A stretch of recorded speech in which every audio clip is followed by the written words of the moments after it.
Hello Bard haters, and welcome to another fine We Hate Bards Let's Play. I'm Ben. And I'm Alex. And this is Viscera Cleanup Detail. So yeah, you've seen me and, well, Luke, admittedly, doing a lot of horrible things, killing people, blowing stuff up, and especially most recently with our Doom 3 BFG one a couple weeks ago. So I figured the best way to make up for the murder of lots of things is to clean it up by proxy. In this new game called Viscera Cleanup Detail. Which, have you ever played this game, Alex? I have not, but I believe I've seen it when it was in beta. Yeah. Basically, you just play as a janitor and you clean up these messes of clearly horrible, untold atrocities that have occurred. But that's not our job to worry about that, to worry about the ethics or whatever else. We're just cleaning up all the blood. Sure, everything's spick and span. Oh, dicks. Yep, and that's what happens when you clean too much or your mock is too bloody. Yeah. Okay, so I did a little bit of this before we started recording. I managed to get this area cleaned up, which is a good thing to do. You want to get the area around the bucket dispenser cleaned up, and then there's another thing for where we put little bloody bits in, and then the incinerator, which there should be a bucket here. If there's not, I'm going to have to make one. Nope. Guess I have to make one. Nothing like burning the evidence. Well, it's not evidence, it's a mess. That's what it is. That's from our perspective, our little janitorial perspective, it is just a mess and nothing more. And we will see that more and more as we go and kind of do what we're going to do. So yes, this week I'm playing with Alex because Luke could not make it. He just bought a new house and they are busy basically redecorating and doing various things. So, Alex is here with me today. Alex being the guy who normally lets us borrow his computer. Yes. And so I figured we'd give him a little chance to actually do stuff on the channel for once, rather than just hauling his heavy freaking computer over here every week. By hauling just down the stairs. Well, basically, yes. From the stairs down from your apartment, and then I basically then have to take it the rest of the way, which is fine. Yes. Ah, here we go. Bloody bits. Things that we're just going to find around, and we just throw them in here because they're making a mess. So Alex is also a gamer, and I hear a lot about interesting games from him. What games have you been playing recently, Alex? Right now I've been playing a lot of Path of Exile on PC. Oh, yes, I've heard about that. I haven't really heard much about it, though. They have a 2-week race going on. It's one of those hardcore action RPGs. Did I seriously do that? Clones. Damn it. Like you got rid of your water. I think I knocked it over by accident. So that means I need to grab a new bucket. That happens all the time, by the way. That you constantly knock over your buckets and you have to go get new ones. And you have a bucket of fire. Yes, I have a bucket of fire, and I can pour the fire on things, and it'll do my job for me. So what exactly is Path of Exile? Like, I don't know much about it other than I think you said it's an RPG? Yeah, it's an action RPG, similar to Diablo 2. The developers were huge fans of the game. And we're huge fans of Diablo 3 when that was first released. So they decided to make their own game, very similar. It plays similarly. You have the standard and hardcore mode, but it's much more complex in terms of your skill trees and abilities.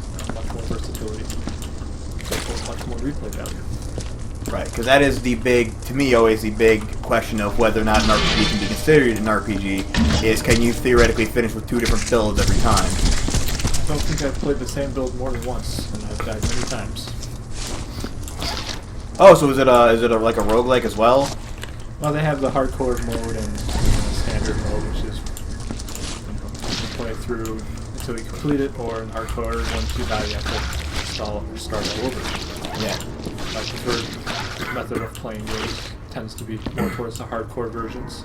Right. Well, you did tell me the other day you tend to be more into competitive style gameplay. Correct. So they have a 2-week race going on right now with their current league. Been trying to get as far as I can in that, when I can. And how exactly are you doing so far in the race? Say I got to level 51, which is top 5,000 at the time. Though at this point, I believe yesterday somebody finally hit level Don't. 100. I knew that was gonna happen. Drop some giblets. I did drop some giblets, and into the furnace you go, giblets. Now let's clean up the freaking footprints. Because if you walk through blood, you leave footprints everywhere, and as such, make it even bigger mess. Definitely want to get rid of that evidence leading towards you. Probably. Well, Just in case this is having to be a crime. Well, I wouldn't say so much as a crime, more as just, you know, something horrible happened here, the hierarchy trying to cover it up, and you're just a contractor set in to clean up the mess. I'm sure the white collar guys are the ones that are going to have to explain everything. Seems like the perfect fall guy. Incidentally, I did just set up my character. You can't really see it, but in multiplayer mode, my character would appear wearing a red shirt and blue overalls. So yeah, that would be interesting. I'd also like to play with another character wearing a green shirt and blue overalls. I think that would be it'd be like a little fun multiplayer thing. If we had another thing, I might see if we could try landing this, and that way we can both play. Double the cleanup. Yes, double the cleanup, double the fun.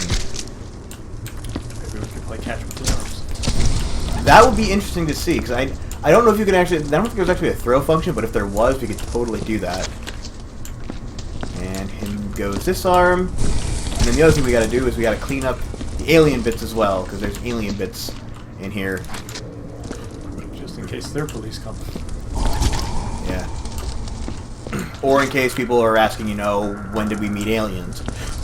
Those aren't things they should be asking right yet.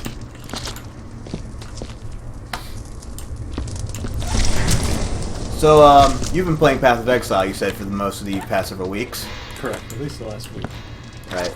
I've also been dabbling in Rocket League. Yep.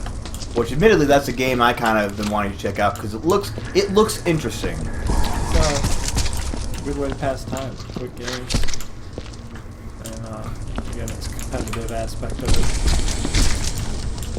Great. Yeah, it seems to me like sports games, okay, sports games are kind of as good as they're going to get right now, you know, just pretty much the same game year after year with a few slight roster updates. And in the case of MLB 12, occasionally finding new ways to screw over the fan base by putting in additional extras no one asked for, but, oh yeah, because that's one of the games I've been playing is MLB 16, and they added a bunch of new stuff that, well, a bunch of new options in particular that make the gameplay kind of shit. Yeah, I've seen a couple of games played. The game looks really good, but kind of just feels like it was played just like on the other MLBs. It does a bit. I mean, granted, it's not as bad as MLB 15, because 15 they just made all the controls feel really... They made it feel really sticky and sluggish for some reason. So, like, it always took several seconds to get your fielder to do what you wanted him to do and to, like, actually react. Base runners handled like they were, you know, a cow in a shopping cart. It wasn't really that great. It makes baseball much more interesting to watch. Well, if every player was Cecil Fielder? If everybody was playing in the shopping cart. That is true. But no, Rocket League is one of those things that I've seen as an interesting concept because, like I said, we've come as far as I think we're going to, and there's not really been many other sports coming out other than, you know, you have competitive video gaming, I guess. Go away footprints. You have a few other occasional things. You know, MMA has been getting big. But having something like Rocket League, where you can actually jet boost around in cars, I mean, honestly, if real soccer worked like that, I find it a lot more interesting to watch, quite frankly. Yeah, being a soccer player back in the day, it's a nice twist. Can't quite go out and play Rocket League. As you can go out and play regular soccer. Well, I mean, you gotta think by now they would have found a way to make, like, a remote control car to do that. Oh, fuck. Damn it. Appears to have made a bloody mess. Yes, I have. And this is not Fallout, so that's not a good thing. Bloody mess is only a good thing in Fallout where it gives you, like, a 5% damage bonus. Okay, so get another bucket. You gotta be at the exact right angle, otherwise you knock your bucket over. Okay. Anyway, outside of, because you've been playing Rocket League, I've actually been in Path of Exile. I've actually been playing a lot of different Fire Emblem games. including, but not limited to, Path of Radiance has been one of the bigger ones I've been going back and doing. Because as much as I love Fire Emblem, most of the ones for Game Boy... Oh, well, I'll clean that up in a second. Most of the ones for Game Boy Advance, you know, the one that's just called Fire Emblem, but is basically Fire Emblem 5, Sacred Stones, I love those. I've never really done much with Path of Radiance. I've never actually beaten it like I would like. So I've been trying to do that, but in addition, I've also gotten the new Fire Emblem Birthright. That came out a couple months ago. Didn't have time to pick it up myself. Awakening was the last one I played. And the first one I actually played through and beat, at least that I can remember. Not the first Fire Emblem part of the franchise I've played, but definitely the one I enjoyed the most. Right. Well, Awakening did have a lot of good things to it. I think I need to start checking the ceiling because I just noticed that. I don't know how the blood got on the damn ceiling. Someone's got to answer for that. Who is launching bloody parts of the ceiling? That's not fun. That costs the company money. But yeah, Awakening, I agree, is one of the better ones, I think. Just because, in spite of some of the things that they've done that I don't like, they've also done a lot of things that I do like. Like, for example, you can now do support conversations any character with any other character, which leaves a lot of freedom. It's not limited anymore either. So you can support with multiple, or get to max support with multiple different characters, as opposed to having a maximum of 5 conversations to figure out who you want that character to match with for the rest of the game. Which doesn't really offer a lot of flexibility. The pair-up system was really good. I mean, I'm trying to remember all the other things I liked about it as well, but just in addition to the plot, I suppose. Yeah, the plot was good. It flowed very well. It seemed like you had to grind out right. Side quests to advance as much as you had to in previous versions. Here's the thing: I didn't actually mind having to grind that much. As a matter of fact, I kind of preferred it. Because otherwise, if there's a character you haven't been able to use or haven't been able to get around to using, like Donnie is extremely hard, or Donald is extremely hard to get leveled up in Awakening, just because he starts out so weak, and, I mean, getting him is supposed to be the challenge, but then once you got him, it's like, okay, well, now I just have to, you know, spend all this time getting really strong. And the thing is, once you do that, he actually becomes a really good character. It just takes forever to do. So I think that game in particular, but even more recent Fire Emblem games could do with having what they had in like Sacred Stones, where there was just a place you could go and just grind repeatedly, like there was different levels. And okay, they didn't actually leave. The furnace caught it. I can deal with that. Oh no! Don't do what I think. God damn it! Somebody was caught in your bucket system. That happens every once in a while when you go to take a mop bucket out of there, or a freaking another bucket out of the other thing. It can occasionally just give you bits, which is kind of annoying because I already cleaned this stupid thing. Anyway, as I was saying with Awakening, I think those games could have done with a way to grind levels. You know, just if there's characters you wanted to get up, there's characters you wanted to make a bit more powerful, just to get them caught up with the rest of your team. But Fire Emblem Birthright does, I think, expound on a lot of interesting things. Most importantly, and this is kind of the area I'm a bit sketchy on, with the story, because it does offer you the chance to choose either side, but it does make one side very, very clearly seem inferior to the other. Not necessarily in, like, abilities, but in, you know, morality, like frickin' Japanese games always do. It's like, yes, this side is morally bankrupt. It's like, okay, I understand making an enemy ambiguously evil, it makes it easier to want to kill them, but you don't always need an unambiguously evil enemy, or a comically evil enemy. Sometimes it's better to have an enemy that's kind of relatable.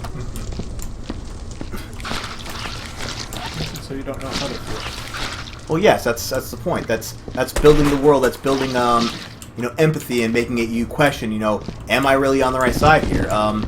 Ogre Battle Tactics was actually really good for that, or Ogre Battle 64, rather. I don't know if you ever played Ogre Battle 64. Can't say I have. Yeah. It was part of the Ogre Battle franchise. It was for the N64, which is why it's called Ogre Battle 64. Most word. Pretty much. You had Mario 64, Star Fox 64. Oh, it wasn't Zelda 64. It just Zelda. It was that one actually had a name. There's quite a few. Yeah, Donkey Kong 64.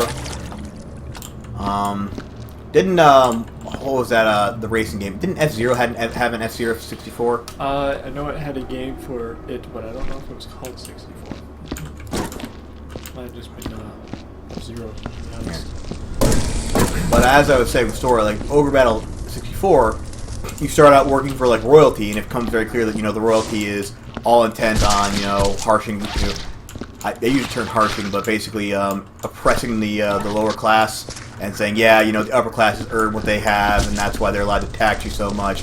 And the lower class gets sick of it and rebels. And so obviously you end up joining the rebellion side and trying to work your way to to make things better for them. But along the way, you then see the rebellion do some really horrible things. Murdering people who are surrendering even just because they're members of the upper class. Just doing these horrible atrocities that are kind of on par, and explaining it by, well, they do it as well.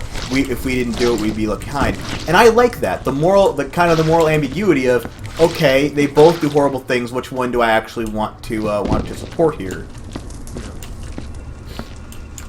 And I don't know. I think more Japanese games could do with making games a bit. What's what I'm looking for?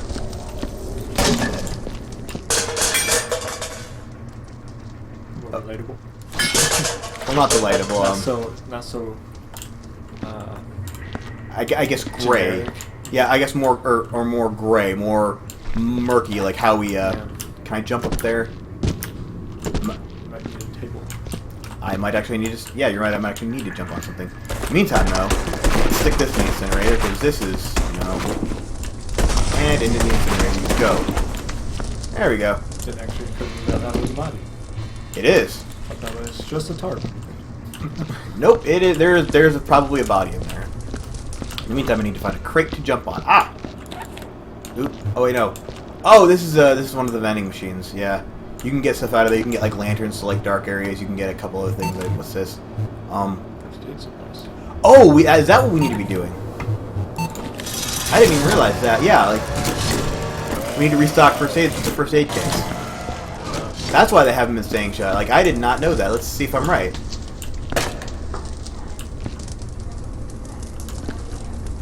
Come on, mouse. Come on. Hey! Is that actually going to stay shut now? It's lit. It's lit up. That is different than what it had been before. Green for go. Green for go. Yeah. Wow. There's something new I learned about this game. Anyway, yeah. So Birthrights has kind of the back to the very very unambiguous bad guy, and he's going to end up being terrible. I mean, the way they kind of. Oh no, I don't want to do that. Looks like a radio. I'm aware of that. We're actually getting rid of it because we don't want music going while we're talking. Oh, shit. No. Get in. There we go. Oh, I already cleaned that up. Your body is drooping. Other than that, the gameplay has been very, very good. It's been very, very Fire Emblem-y. And the one other thing that they've done that I've really, really liked is base weapons do not actually have degradation anymore. That's good. Yeah. So like basic, like iron, steel weapons, that kind of thing. You can just use those as many times as you want. They won't ever break. Yeah, that's a good fix. Because it was always annoying to have to buy some steel blades or something like that. Right, constantly having to micromanage. Oh, well, this person's, this person has like two. The best part is when you get like a person who has like, like two of a weapon left. It's like, do I want to buy a new one right now or wait till this one runs out? Yeah. So like, yeah, the basic, basic iron, steel, bronze, those things are pretty much unlimited. But then you get into some of the more advanced stuff like the killing edges or killer whatevers. Your crit strike. Right, the one that do double attacks, the ones that, just are much more powerful or have special abilities, those ones are the ones that are limited. Which I kind of like, because it means that you will always have a base attack as long as you have, like, one of those three basic types of weapons. But if you want to do something special with your attack, you actually have to burn, I guess, charges almost. Okay. So I think this room's pretty much clean. Look clean to you? Other than up there? Yeah, other than our little cabinet up there. Okay. Pretty good. And we have first aid materials in the first aid kit, which I didn't know you had to do in these things. Are those white things there body bags or? Oh yes, they all are. The problem is like body bags take a while to disintegrate. I think I can put another one in there. Let's do that. That should be a. Don't hit the body. Make sure it's dead. Make sure it's not going to get up and try and kill us. What's in that body bag? Very lucky could be. Oh no.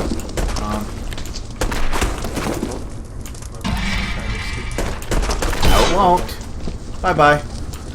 Actually, let's hold it. Let's just take the whole thing. Oh. And again, that always freaking happens. Oh well. Other than that, that room appears to be clean. Oh no, not a. God damn it again, really. Just trying to give you a hand. Yes, I appreciate that game.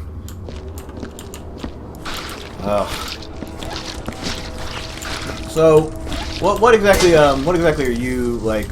I guess thinking for, or what exactly were you hoping in the new Fire Emblem? Are you excited to get it? You know, what are your thoughts? I wouldn't mind getting it. I don't play too much in terms of portable handheld games much anymore. It kind of ties into the whole hardcore, where you make a mistake, you get punished for it, genre that I enjoy. That's one of the reasons why I enjoy the Fire Emblem series. Don't know if I'll pick it up. I'm actually looking a little more forward to No Man's Sky. It comes out next month. That might be the next game I purchase. What exactly is No Man's Sky? So No Man's Sky is going to be a sci-fi space exploration. Supposedly all mathematically generated. It means that you can't actually physically explore the entire universe by yourself. You just won't be alive long enough. Some like 580 trillion planets or something. Holy crap. Yeah. If I remember correctly, what I read, the developer said it would take everybody on the planet, if they were to discover new planets every second. Don't quote me on the exact time there, but it was about 24 years it would take if everybody on the planet played that game and explored the universe. So it's very vast. Don't know how much in terms of gameplay, what it will offer in terms of like a hardcore experience if you die type thing. I don't think it'll actually offer anything like that, but it does sound like it'll have a lot of replay value in terms of you'll never be bored. Each planet's supposed to have a different atmosphere, different climates, different resources, different enemies, and different species of animal that you can discover. So I'm very much looking forward to that. That does sound interesting, because I did like things like Mass Effect, and granted Mass Effect's biggest strength was the story, but in particular Mass Effect 1, and the ability to just randomly drop down onto a planet and explore, like, a couple square miles of it in the Mako, which, people complain about the Mako. I honestly liked that. I think that was the best part of the game, was just being able to go to those places and just check out stuff, randomly find things. You explore bonuses, you get bonuses to stuff. I thought that was really cool. So a whole universe like that, being able to explore that stuff, and especially if you have a good RPG or whatever mechanics behind it, I think that'd be really fun to play. Yeah, it looks really good. And you explore the whole planets inside and out, as well as the universe. The NPCs sound like they will run smoothly in terms of your ability to trade with them and their interactions. So wait, each planet is populated as well? Not necessarily, but there will be NPC ships that you can interact with that are supposed to allow you to trade your resources for upgrades for your spaceship and weapons and such. Yeah, that does actually sound really, really interesting. Oh! Oh! I hate it when I do that. At least it didn't actually spill this much. Impressive dance. It's like when you walk over a cat, you're trying not to step on it. Close. It runs around. Oh, here's a bucket that I didn't use.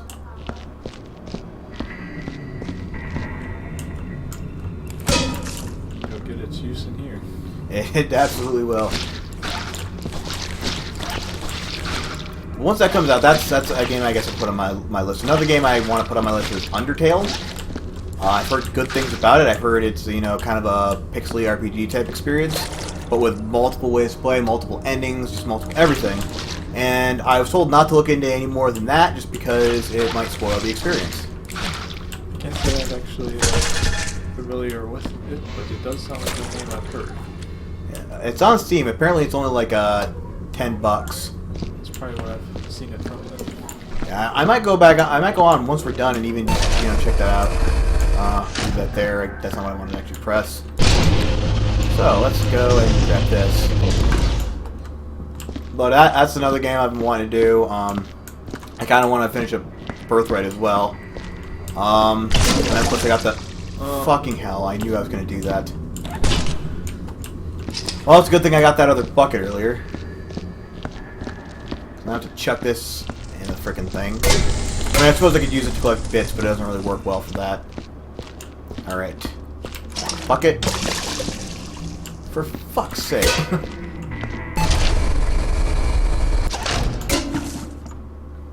Another bucket. Yes. The physics engine in this game is just kind of...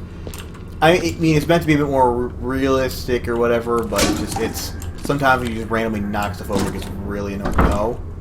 Really annoying.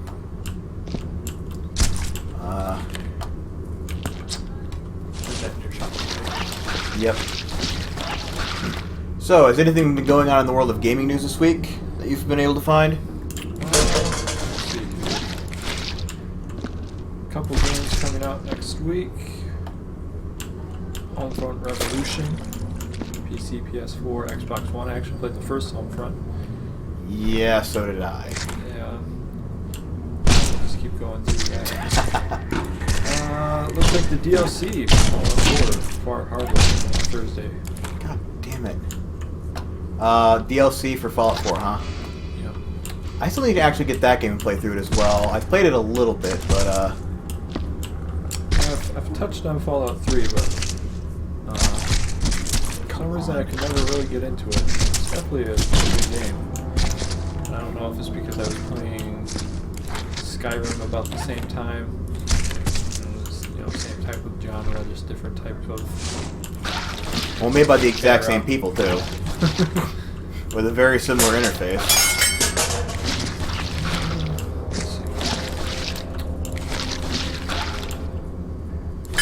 Battleborn came out this previous Tuesday.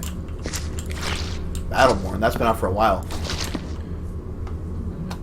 I know I played the beta a couple of weeks ago. It looked like it was pretty fun. I was a big fan of the Borderlands series. At least the first two. Yeah, it looks like it came out the third. The beta was pretty fun too. A lot of wit. Oh, Battleborn. Okay, I was thinking Bloodborne. Yeah, Battleborn. Yep. They definitely know how to make you laugh in their games. Yeah. It's Borderlands is one of those things I have been meaning to play a couple times. I've just never gotten around to it. Maybe one of these days I will. But definitely the first one. The second one played a little bit smoother. Just a couple of convenience on the first one. But The only thing I know about Borderlands 2 is that it has something called Tiny Tina in it. yes, Tiny Tina. A very enjoyable character. That is what I have seen. Like a psychotic 9-year-old blowing things up and saying things that most mothers would never want their full-grown adults. That's what I'm gonna say. Yeah, tell me about it. I still remember the first day I came home from my Marine Corps basic training. Okay, good, that didn't knock over. My Marine Corps basic training, and I had gotten so accustomed to just like the way they talk and the way they say things that at one point I accidentally used the word fucking, like in the way just like casually, yeah, you know, and fucking this happened, and they're like, wait, what did you just say? And I actually had to think and think like, wait, what did I say? Like, oh crap. Because my parents are like super hardcore, you know, traditionalist Baptists. So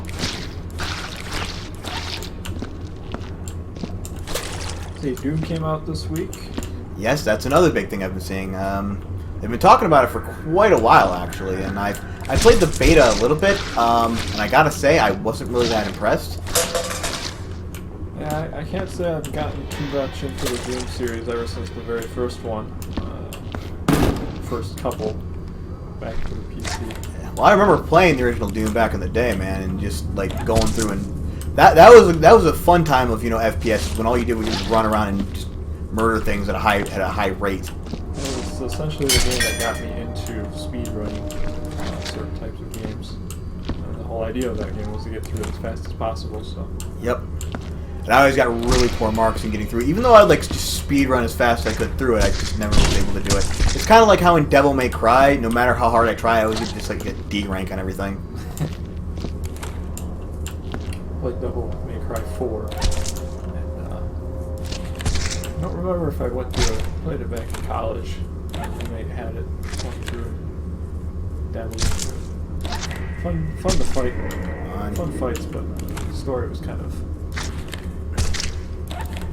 Get the balls in there. Come on. Yeah, I'm pushing the thing to try and get it, actually. Fuck! Get in there, you stupid leg. They announced the new Pokemon Sun and Moon. Yep, they did it a while ago, and they've now recently announced that the 3 starters are going to be. Yep. And as it's been customary in the last couple worlds that have released, the water Pokemon starter is easily the most hated. Most gumpy looking one. Which, see, that is so weird to me, because I remember playing, like, the original 2 generations, and obviously I haven't really played much of the more recent stuff. I've tried, I just can't get into them at all. But, like, the first 2 generations in particular, freaking Pokemon Red and Blue, Pokemon Gold and Silver, I was huge into those games, and I remember like the water types were always some of my favorite. Like Squirtle was fantastic, one of ended up being like the best water type in the game you could get. You learned a lot of different moves, just had a really high defense. On Totodile, the second one was easily like the best of the 3 starters to get. I mean, as much as I liked Cyndaquil and growing up to Typhlosion and everything. Just having Totodile just did all the horrible things. And then I remember playing Ruby and Sapphire when those came out, and that's kind of when I became a bit franchise with the franchise. Yeah. And I remember playing that one, and that was the one where fire Pokemon actually ended up. Well, actually, I think that was the first one where the Leaf Pokemon actually ended up being pretty good, because he was. I think we talked about this the other day. He was part grass, part steel. Part steel, yeah, which was a really interesting combo that worked really well. And I think also in that one was where the water Pokemon was the first one that's the first one where the water Pokemon wasn't that great. Turtle? Or no, that was Piplup. That was Piplup. The penguin. Cute, but not very powerful in terms of right. Well, which again brings us back to, you said the last couple ones hadn't been like that, but I have Pokemon Y, which is the most recent one, other than Sun and Moon that's coming out. But Pokemon Y, and I almost always choose Froakie, which is the water type. Because I tried to use Fennekin, and Fennekin just wasn't that powerful. 2, like, you find several other really powerful fire Pokemon really early on, like, even just the bird one, who's I can't remember right now. Yeah. He ended up being pretty good. And then there was the Leaf type, who I just never even looked at. Yeah, I remember. Yeah, Froakie and its final stage, Greninja. Oh man, he was just amazing. Yeah, they are. He is one of the more popular ones. So. Right. He made him kind of overpowered. I don't know. That's just me personally. I mean, the starters do tend to be overpowered just so you use them throughout the entire game, but... Cast, good stab. Right. I need to go get another bucket and stop spraying blood on everything. So, I don't know. I mean, really, it's kind of hard to tell, just based on design, how powerful a Pokemon's going to be. You kind of have to actually play it and test them out. And I'm going to be surprised to find out if the water type actually ends up being good. Yeah, that would be quite the I mean, let's be honest, it is Pokemon, so I'm probably not going to get it. The only reason I even got Y was to see how much the game had changed, which was, say, not much at all. But still, catch him and fight him. Yeah, basically. I mean, you're essentially playing as Michael, or role-playing as Michael Vick. And into the bucket you go. Let's see if this one actually cooperates. Hey! And it goes. Oh! Dicks. Is that a bloody thing? Nope, that's just a tube of something. Ooh, a data pad. The results are more than I could have ever hoped for. My creation is showing a greatly increased pain threshold, and soon he will be my crowning achievement, ultimate proof that I was right. This is a critical phase of the experiment, one I cannot afford to get wrong. His siblings grow restless now. I must tend to them. This is the other thing I really like about this game. There are things like this scattered around there that kind of help build the world. But you know what we end up doing with it? Into the bin, it's garbage. Evidence. It's starting to look more and more like crime to me. Well, again, that's not really our thing. It's not really our domain. We are just the cleanup guy. We are in here to just clean things and go away. And then, you know, fuck off home and get paid. The life of a blue-collar worker. Yes. That is basically what this is. So what was the last big Pokemon game you actually played? I believe the last Pokemon game I played through completely may have been X and Y. Oh, you actually got through all those? Yeah, I did not. I don't believe I got very far in the last one, which was a remake of Sapphire, Ruby Sapphire. Mm-hmm. And if it wasn't X and Y that I played through, it was Black and White. Yeah. Or as we know it, Pokemon race relations. Yes. All Pokemon lives matter. Oh man, I cannot believe you just went there. Yeah, I tried to get into, again, I tried to get into Black and White the same I tried to get into X and Y. Black and White was even worse. I remember I got up to the point in the game where I met this weird green-haired guy who took me on a Ferris wheel or something, or a merry-go-round. And hold on, I need to remember how to drop things now. Nope. Oh, that's console. Yep, that's escape. Nope. Just press enter. Okay. I think G dropped something. There we go. I just wanted to get that out of the way, basically. Looks more like a toss. Yeah. So yeah, I tried to play it, and I got to that point, and as soon as you're done, you have to fight a Pokemon battle, which I kept losing, and then had to go back and sit through the fucking cutscene again. So I eventually just stopped. Nothing like forcing cutscenes. Right. And that to me is another one of the big problems with modern day Pokemon, is they've become so they just become so inundated with cutscenes that you know. Gotta take advantage of that 3D capability. Well, basically, yeah. And then they try to build this big epic story, and it's not really. They're not really selling it to me. You know what I'm saying? Yeah. Most of their target audience can't read anyways. Right. Oh, wait, what? I should take that back. Target audiences, because that were 6-year-olds when they came out, or not 26. Well, I would say, yeah. They are still supposed to be 6-year-olds, I think. I'm pretty sure that's what they do. Yeah, tentacle thing, insectoid. I'm sure that didn't go wrong. I might as well just not even clean that until I've gotten all the stuff out of this room. I just keep knocking that on the door. It just... Because the thing is, when they meant it coming out, it was just, you know, it was meant for that. And it still is kind of, but just 26, 30, 40-year-olds play it because it's a game I loved when I was a kid. It's what we grew up playing. And the only reason I still play it is just because, oh, people keep telling me it's really good, well, let's go and try it. Oh, it's just the same old stuff. Which is pretty much the way with all Nintendo games, but Pokemon more so than anything else. And it seems to me like the more they add with plot just ends up ruining what Pokemon's supposed to be about. It's like, they're going to do a dialogue at me for a little bit. They're going to talk all about this stuff, and because my character's mute, he's not going to be able to say anything back. So I just have to sit here and listen to these guys talk to each other for, 10 minutes. Oh, this is fun. So it gets harder and harder to just actually listen to that happen. Especially given that half the things they're saying don't make sense anyway. I don't know. I just liked it better in the first one when there was no plot and basically everything was just kind of happening in the background because they couldn't afford to actually, or they didn't want to take, or couldn't afford to take time to actually build this big epic tale. Simple cat and fight. Yeah. And even the going to the Elite Four, fighting the big ultimate people. These big tournament people. To become the best there. That in and of itself kind of made its own interesting story. Because you're on this adventure to try and be the very best and beat up all these guys who are better than you and take your place as the champion. And which again they did most of that with barely any words, and you could just kind of fill in the blanks for yourself. Made it much more your story and not so much somebody else's.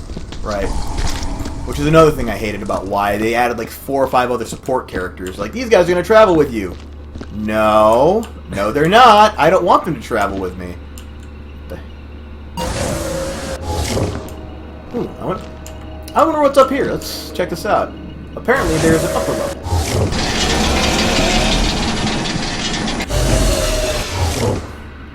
Right, back to the lower level it is.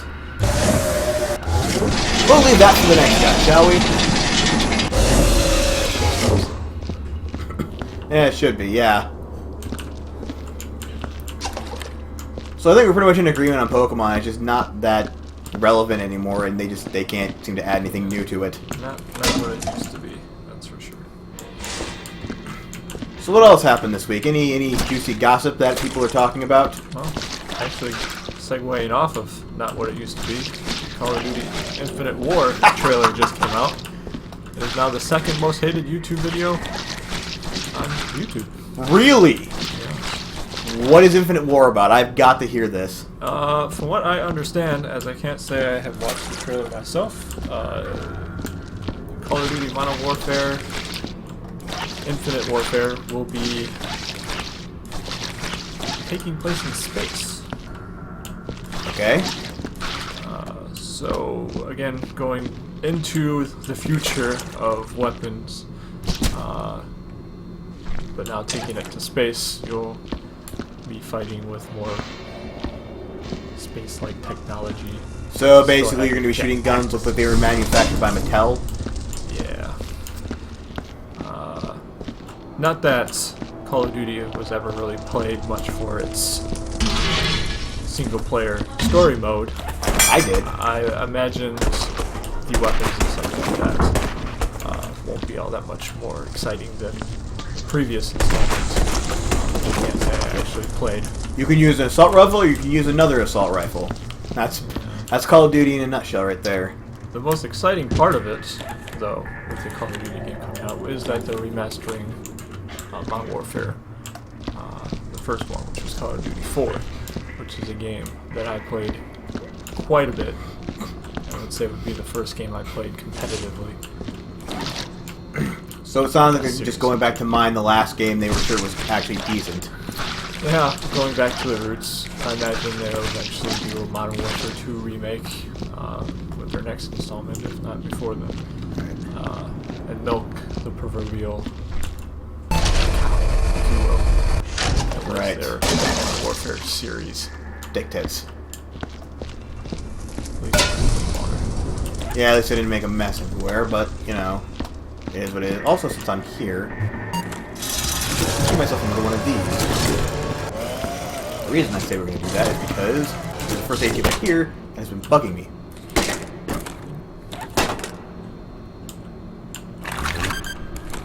There we go. Yeah, honestly, Modern Warfare 1 was the one I really played extensively on that, but I mean, I also don't play it online as much as you do. I'm not a big fan of playing with people I've never met. I just don't really care. If I want to do multiplayer, I'll play with friends of mine, just sticking around, kind of, doing the things the way that we do it. We're doing it right now. But to me, just going online just to die a bunch and listen to some 10-year-old shout obscenities into a mic, it's not really that enjoyable to me. Again, kind of going off with Pokemon, it's just not what it used to be. Not that Call of Duty wasn't a tactical game really to start with. Right. But yeah, you get much more of a younger audience because it's the cool thing to do is play Call of Duty and the obscenities. Yeah. That's what they're trying to do. Basically. Which is really depressing, because the first one was actually really good as far as the story. And I think I've talked about it before. That was the one I actually liked as far as story-wise, and the one that I actually thought, yeah, this game's actually really good. Because, I mean, yeah, the gameplay wasn't anything special, although it was functional. But it was a story. It was the fact that, you know, the whole nuke thing. And it wasn't even so much that just that they had, like, this big dramatic moment where a nuke goes off. It was how they set it up. Like, you know, hey, we just... Because you were these heroic Marines on some big mission to save the world and da-da-da-da-da. And so you're supposed to feel really invulnerable. And you're a player character, so, you know, you're expecting to last to the end of the game for the most part.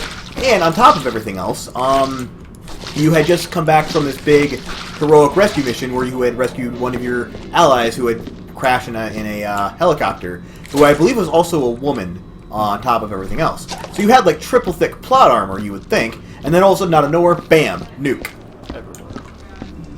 Yeah, the last... Oops. Fuck. The last campaign mode I played was probably Modern Warfare 2, just to see how the story would progress after the first Modern Warfare. And I won't say it was the best, but it definitely had its moments. You have the whole airport, no Russia scene, which right. was very controversial back in the day. But was refreshing because it wasn't controversial. It wasn't your generic track a guy down or go rescue the damsel in distress. Or just go kill a bunch of people who are just color to you, which is what Call of Duty's basically become now. It was kill innocent people, which was not very popular back in. Well, right. I mean, that's part of the. That's part of the thing, though, is, you know, well, one, you don't actually have to kill anybody, but two, is part of, you know, the story. Will you actually participate in this? Will you become part of the chaos you're supposed to be fighting to protect? Will you, or will you just, you know, keep your morality and risk losing your cover? Which is a really interesting thing. I mean, horror games have done that as well, you know, making you do something distasteful as a way of actually throwing out horror. Which I really liked. Resident Evil 5 set out looking like it was going to do that, but then it just became another shit game. But I don't know. Two did have its moments. For me, I think, you know, I think one was obviously the high point of Modern Warfare, or the modern Call of Duty games. 2 was okay, not really that great though, other than like the no Russian scene. Then you had Black Ops, which just confused the hell out of me because it was all action all the time. You didn't really have time for a plot. Okay, good, I didn't knock that over. And for me, the low point came with Ghosts, which I don't know if you've ever played. Again, campaign-wise, I don't think I played any of the past second Modern Warfare. Let me kind of basically sum up Call of Duty Ghosts for you. So, you started out in this big opening cutscene where they talk about the Ghosts being this elite warfare unit who's sneaky and, you know, you'll never see them coming. Which, admittedly, the game Ghost Recon did that. And you played as a ghost then, and you actually did have to do a lot of stealth, sneaking, and, you know, priority engagement, which was cool. And I'm like, oh, well, if Call of Duty is going to go that way, then sign me the fuck up. Whereupon I press start, and the very first mission in the game involves you and your ghost buddies ramrodding through an enemy stronghold in a flaming truck, and then gunning down everybody with automatic weapons. Great job, guys. Good ghosting. Not very sneaky. Not very sneaky at all. And then, the next thing that happens, shortly after gunning down a bunch of them, is they hand you a remote control to use like this remote sniper rifle, or this robotic sniper rifle that they somehow planted before actually charging into the enemy base. And I'm thinking, when the hell did we set this up? And why? Like, it doesn't even make any sense. I need to go get a bucket for these bits. Clean your bucket.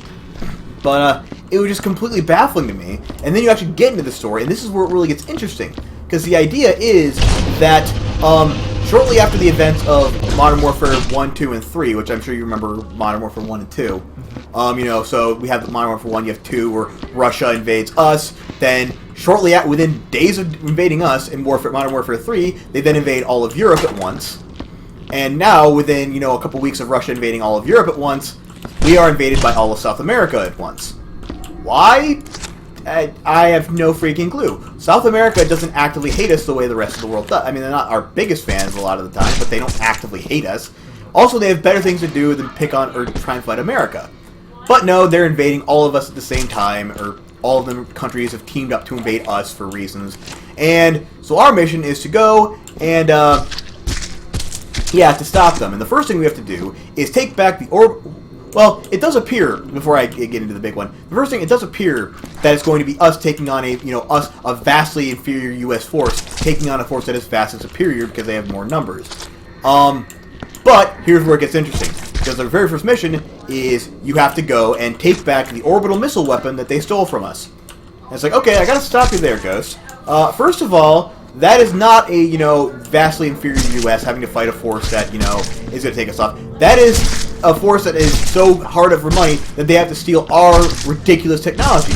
Which brings me to the second point. Orbital fucking missile weapon, what the fuck? Doesn't sound vastly inferior. Not really. It's like, when did we build that? Was it a contingency plan we had for just in case the damn Ruskies came back? And when they did, why did we not use it? Why did we wait till now? Why did we wait for it to get stolen? Yes. So here's another interesting part of this game. Getting back to this real quick. Because we come into this room and save us, written on the wall in blood. And our guy, our little janitor guy, just comes in and goes, oh, geez, that's more work for me. I'm impressed somebody had enough life in them to write that out. Yeah, and that's pretty high up on the wall, too. Yeah. I don't know. He had to actually been standing up to write that. Basically. In which case, why didn't he run? Maybe he got out there? Maybe there's nowhere else to run. Maybe the thing's invaded. Those are all things that we will never know and never need to. We're just here to clean up. We are just here to mop up all the horrible, horrible mess. So yeah, that was Call of Duty Ghost, though, basically. It just got worse from there, and eventually you do get your orbital missile weapon back, and what do you think the first thing is you do with it? Use it? Oh, yes. You use it to wipe out large amounts of South American cities. Because apparently, when they have it, they could potentially wipe out, millions of people. That's bad. But when we wipe out millions of people with that same thing, that's good, because we're the good guys. And, again, it'd be one thing if Call of Duty were doing it ironically, but obviously it's not. It's, yeah, we're the good guys, we're taking out the bad guys. Which, to me, is the biggest problem with a lot of modern shooters. You're making America great again. Oh, I totally believe that Donald Trump, if elected, will immediately just, use drones and shit to missile everyone he can.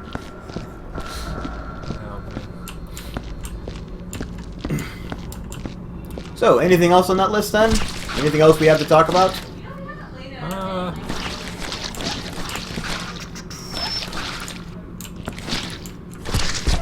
Doesn't look like it. A couple games to look forward to, I suppose. Overwatch comes out in 2 weeks.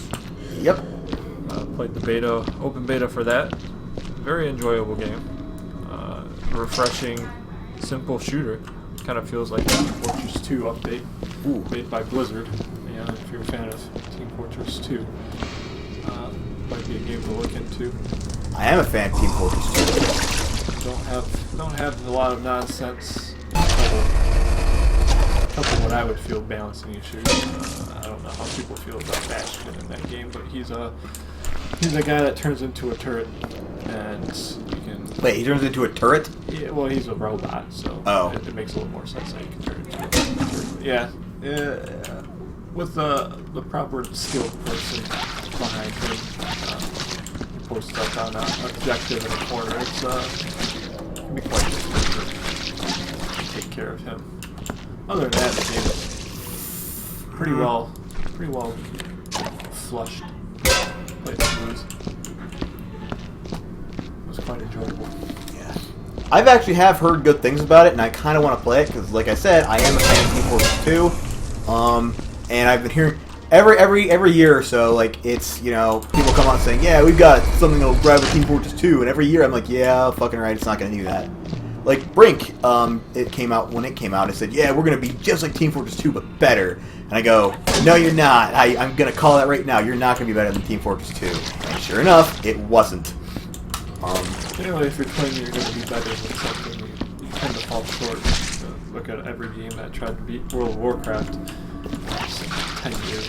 Well, right. I mean, never try to sell yourself by claiming you're better than something else. Don't compare yourself to that game. Just say, hey, we're a fun game and what you can do this. If other people compare you to these other games, then that's one thing, but Don't try and be that game. Think of a game you want to play that you think will be fun and make that game. Yeah. Choose a game that's enjoyed. You have to beat somebody else out. Yeah. But where Brink, I think, failed most was the fact that everything was just so bland and samey and generic. Other than the fact that everyone spoke with really comedic Jamaican accents, it was basically the same comedic Jamaican accent. I think I saw the trailer for that game. It was just. Well, the other thing they did really poorly in it was they tried to make the game about platforming as well, in a shooter. Yeah, that wouldn't work out too well. It didn't. First of all, trying to figure out which ledges you could actually climb on was a massive chore. Second of all, actually trying to do it and trying to accurately do it was, I guess, again, a colossal pain in the ass. It didn't really work, and I think I'm done with this bucket. Fuck. Yeah, I suck at buckets. It's a dirty bucket. That is a very dirty bucket. It is for the same reason, though, I think, that Mirror's Edge, because they're trying to do another Mirror's Edge game. Yeah, Mirror's Edge 2 later out sometime soon, if I'm not mistaken. In the next month or two. Yeah. But I'm just surprised that so far they haven't figured out exactly why Mirror's Edge flopped. It wasn't because, oh, well, we didn't have a good enough story, because we didn't have this, we didn't have that. Like, platforming, in my opinion, platforming from a first-person perspective is fundamentally flawed because you can't see your feet. Correct. Like, the reason like games based around movement tend to be based in third person because you can actually see. Hold on.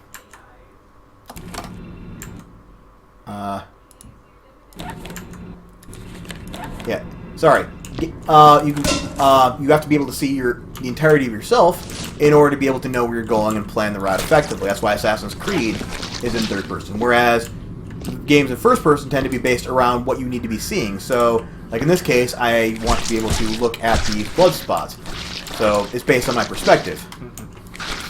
And so playing a platform, playing something that is actually based on being able to see your character when you can't actually see your character, I don't know. I just don't see it ever working.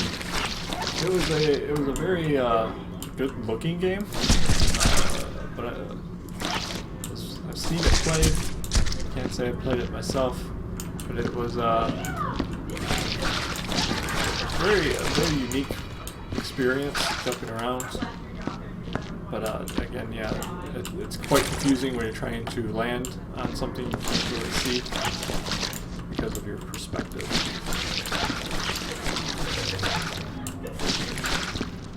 Okay. So it looks like I'm not ever going to be able to clean this whole face. Which is fine, because I can just clock out and blame it on somebody else. Because I think we're at about an hour now. So we can start looking to wrap up, I think. Any last minute thoughts on anything?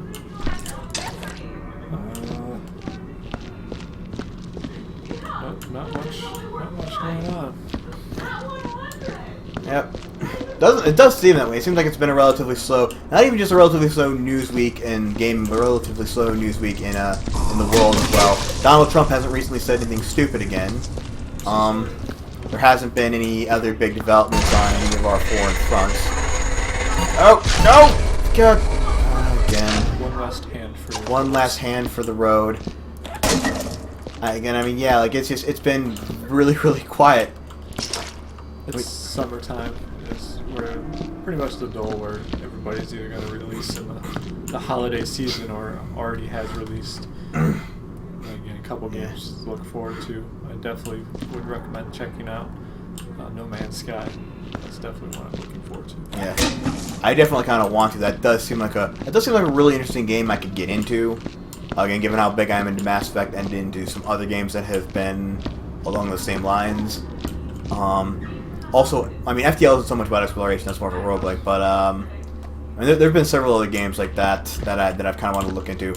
And I mean, if I do, I may end up doing it on the channel one of these days, just as a little side thing. But anyway, for right now, if I could, I was gonna just track blood everywhere, but fine, whatever. Let's go clock out for the day, shall we? Because we've done our part. Or I feel that we've done our part. Where's the clock out thingy thing? Ah, it's on the other side of the level where I started. I think we've made quite a bit of progress today. Yep. I mean, there's still lots of stuff kind of lying around and just scattered wherever, like this. That's fine though.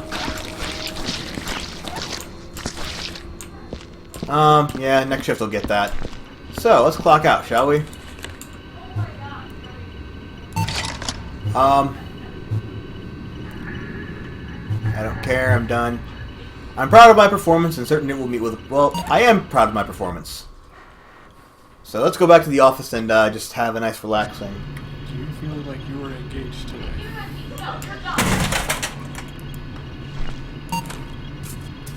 Okay, and we leave for the day. So, yep, that's basically it. That's Viscera Cleanup Detail, a game I found for like $10 on Steam.